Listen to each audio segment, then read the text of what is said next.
there are so many different types of people. We live in Really? yeah. Well, more than we like to believe. Right, right. We live in a multicultural society. Yes. Nowadays, people are starting to recognize multiple gender identities, right? Not just male and female, but non-binary, genderqueer. Some people, don't belong into one race group. They might be of mixed backgrounds. So we're just living in a time of multiplicity and difference.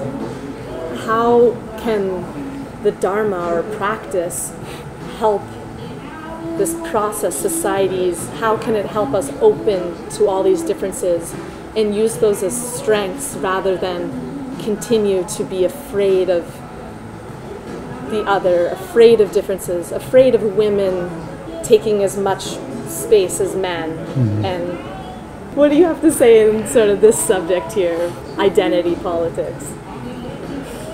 I take the fifth. You take the fifth. I think first part of the question here, Dharma. Actually, I think Dharma is a very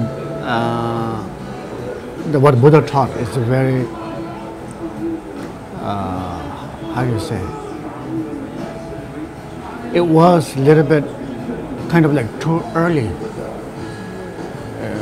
He's He was ahead of his time? He was ahead of his time, exactly. He was ahead of his time.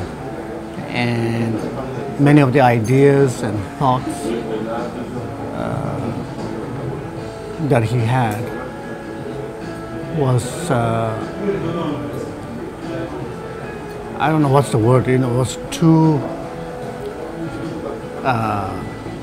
radical for the status quo of the world culture, And so therefore, if you look at the Buddha's teaching, it's really very inclusive and giving us the tools how we can live in this world together and recognize how we are dependent on each other and recognize how we actually support each other for our goodness and well-being, instead of seeing how we obstruct each other and how we bring harm to each other, And that's the reality, If you look at it, we can't survive without each other. We're all dependent on each other. For example, like Buddha's teachings say, there are all kinds of sentient beings. It's not restricted to male, female, 1, 2, 3, 4, like that. Buddha says it's infinite. It's infinite. Our usual samsaric status quo is just like very dualistic, feminine, masculine, that's it, and positive, negative. It's not like that. There's more dimensions than that, That's why Buddha said the universe is infinite, So we're beginning to learn how this is infinite. Even the science is finding out, astrophysics is finding out that the universe is there's more than what we have discovered before, And so in that way, you can see how Buddha's teaching is effective for us to see, that we have to go beyond or outside of this status quo thinking, It's very radical. It was very radical for his time. Can you imagine 2,600 years ago? Someone talking about it, equality,